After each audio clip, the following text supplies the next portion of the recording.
Pernah dengar nama penyakit talasemia nggak? Ini tuh salah satu penyakit keturunan yang paling umum di Indonesia, tapi sayangnya sering banget disalahpahami. Hari ini kita bakal kupas tuntas apa sih sebenarnya talasemia itu, dan yang paling penting, gimana cara kita semua bisa ikut memutus rantai penyakit tersembunyi ini. Oke, langsung aja kita lihat datanya. Coba perhatian peta ini deh. Angka-angka ini nunjukin jumlah penderita talasemia di tiap provinsi. Jelas banget kan? Ini tuh bukan penyakit langka. Dari ujung barat sampai timur Indonesia, ribuan keluarga hidup dengan kondisi ini. Ini adalah isu kesehatan nasional yang sebetulnya sangat dekat dengan kita semua. Jadi, apa sih sebenarnya penyakit yang bersembunyi di dalam darah kita ini? Gampangnya gini, bayangin hemoglobin. Itu loh protein di sel darah merah yang tugasnya bawa oksigen ke seluruh tubuh, dibuat berdasarkan sebuah resep genetik. Nah, pada penderita talasemia, resep ini ada cacatnya. Akibatnya, tubuh nggak bisa bikin hemoglobin yang cukup atau bentuknya jadi nggak normal. Dan resep yang cacat inilah yang diwariskan dari generasi ke generasi. Nah, gambar ini nunjukin dampaknya secara langsung. Lihat deh yang di sebelah kiri. Itu sel darah merah yang sehat, bulat, penuh. Terus bandingin sama yang di kanan. Itu sel darah penderita talasemia, pucat, kecil, bentuknya pun nggak beraturan. Sel-sel yang rapuh ini jadi nggak bisa kerja maksimal bawa oksigen, dan parahnya lagi gampang banget hancur. Inilah yang menyebabkan anemia kronis.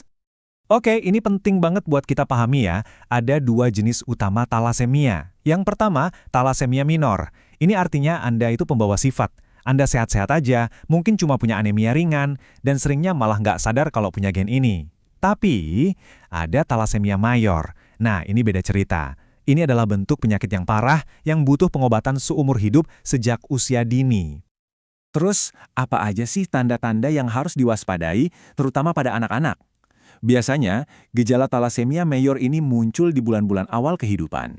Anaknya bakal kelihatan lemes banget, pucat, kulitnya bisa jadi agak kuning, pertumbuhannya lambat, bahkan perutnya membesar.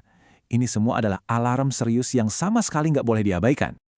Sekarang, yuk kita mundur sedikit. Gimana sih ceritanya penyakit ini bisa diwariskan dari satu generasi ke generasi berikutnya? Poin utamanya, dan ini harus digarisbawahi ya, ini murni soal genetik. Talasemia itu diwariskan, bukan ditularkan.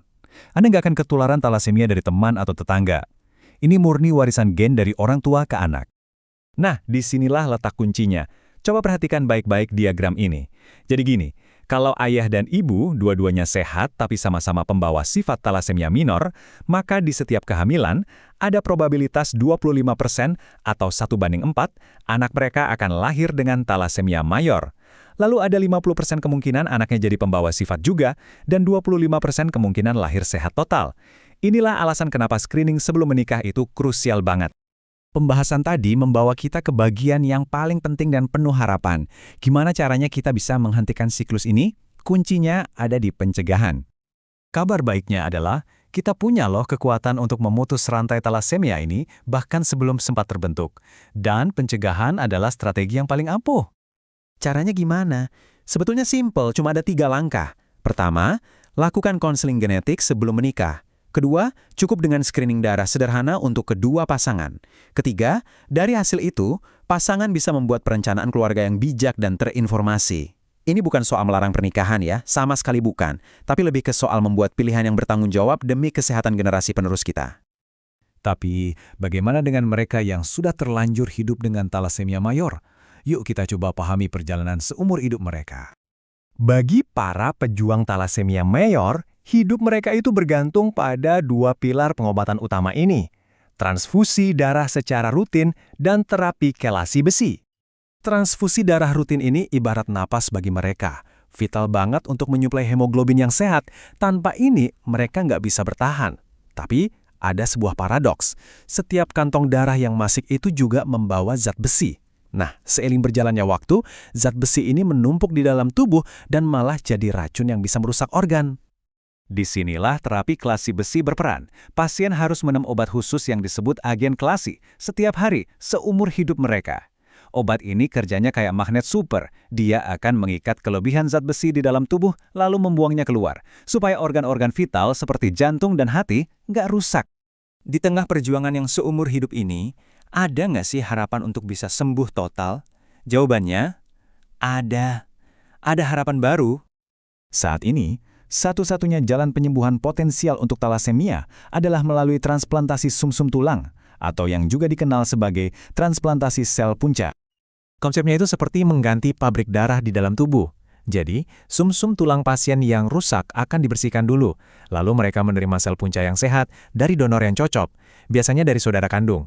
Nah, sel-sel baru inilah yang nantinya akan tumbuh dan mulai memproduksi darah yang normal dan sehat. Dan ini bukan cuma teori loh. Mari kita kenalan dengan kisah nyata dari Shiva, seorang pejuang talasemia berusia 11 tahun, dan adiknya yang super berani, Fatih, yang baru berumur 6 tahun, yang menjadi donor sel punca untuk kakaknya di rumah sakit Suci. Waktu ditanya perasaannya, Fatih yang baru berumur 6 tahun ini dengan polosnya bilang, "Aku senang sekali bisa bantu Ayuk, tapi memang sedikit sakit."